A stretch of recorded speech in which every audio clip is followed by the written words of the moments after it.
Tardes, les voy a hablar sobre la desaparición de la década de 1980. ¿Y qué fue esto? Pues como lo dice el nombre, fue la desaparición de 184 dirigentes populares que fueron sacados de sus trabajos, de sus clases, ¿verdad? De la iglesia, porque también en esto se fueron padres, pues gente de religión. Y todo esto sucedió en la implementación de la doctrina de la seguridad nacional. Y esta responsabilidad recayó en el general Gustavo Álvarez Martínez, ¿verdad? Este señor pues había sido formado en las escuelas militares de Argentina y fueron responsables de la creación de los cuerpos de inteligencia que llevaban a cabo las detenciones ilegales, los secuestros, ¿verdad? Los asesinatos y todas estas cosas, pues. ¿Y cómo se llevó a cabo? Pues, ¿cómo hicieron todo este relajo ahí? Pues fue mediante los escuadrones de la muerte que crearon. El batallón de inteligencia 316 fue otro también. Hay otros, ¿verdad? Que se crearon pues para mantener supuestamente la seguridad nacional. Ajá, pero ¿y qué seguridad va a tener si viene la policía a su trabajo? Viene la policía a su casa, a donde usted está y se lo lleva a plena luz del día.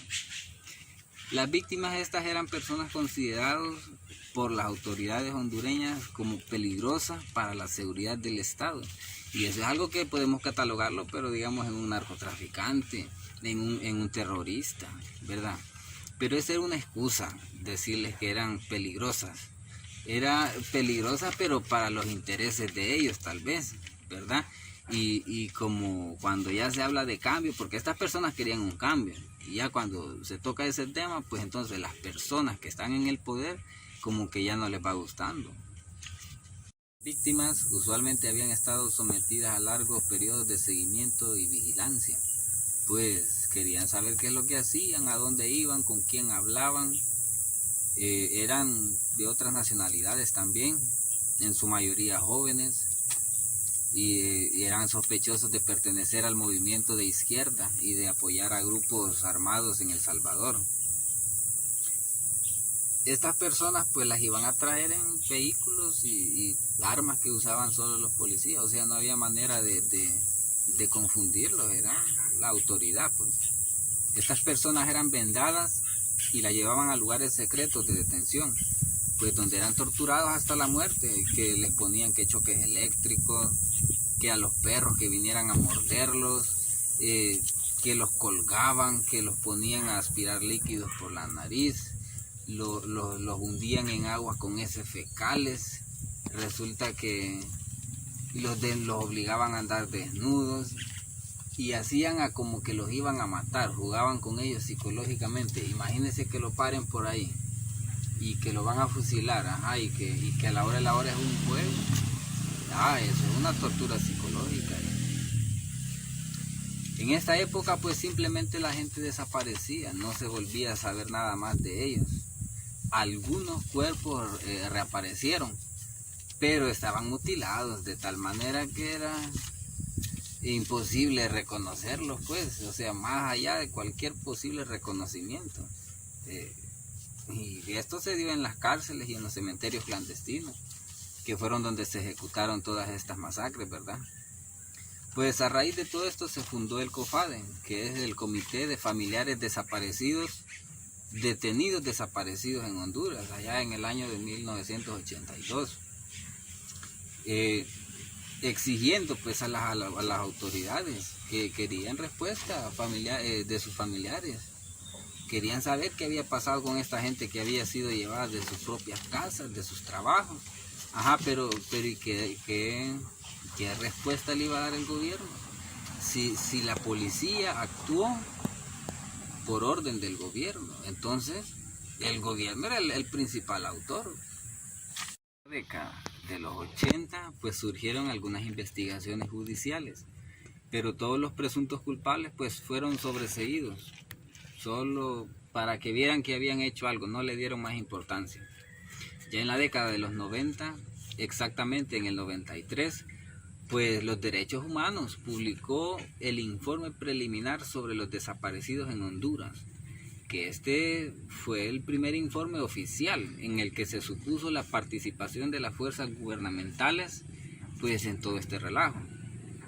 Entre los años del 95 y el 2000, pues la Fiscalía de Derechos Humanos inició un proceso de investigación contra una veintena de oficiales de alto rango, de los militares, de la policía, pero todos fueron absueltos. Ahora, esos tres iban a cumplir su condena. Entre esos tres elementos estaba este Billy Joya. Pero ¿qué pasó? Se escaparon, pues. Se escaparon y resulta que el Billy Joya sale del país, a los años regresa. Cuando regresa lo detienen por este mismo caso. ¿Pero qué pasó? Por falta de pruebas lo dejaron y al dejarlo en libertad, pues más bien el hombre ocupa cargos en el gobierno, oiga bien. Y después se lanza para diputado en 2 ocasiones. Condena fue en el 2003 en contra del exdirector de la Dirección Nacional de Investigación en ese entonces, el señor Juan Blas Salazar Mesa. A él lo encontraron culpable en la desaparición de 2 de 6 estudiantes en todo este relajo en el que pues él estuvo involucrado. Pero el tribunal le ignoró otros cargos, ¿verdad?, que se le atribuían. La condena hubiera sido más.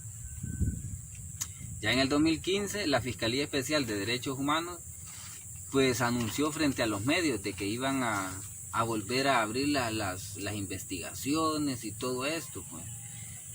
Pero las declaraciones que se habían tomado en ese momento y los expedientes que habían, pues simplemente desaparecían. Y esto pasó en 2 ocasiones, que iban y les decían que no había expediente y que había que volver a tomar todo nuevamente.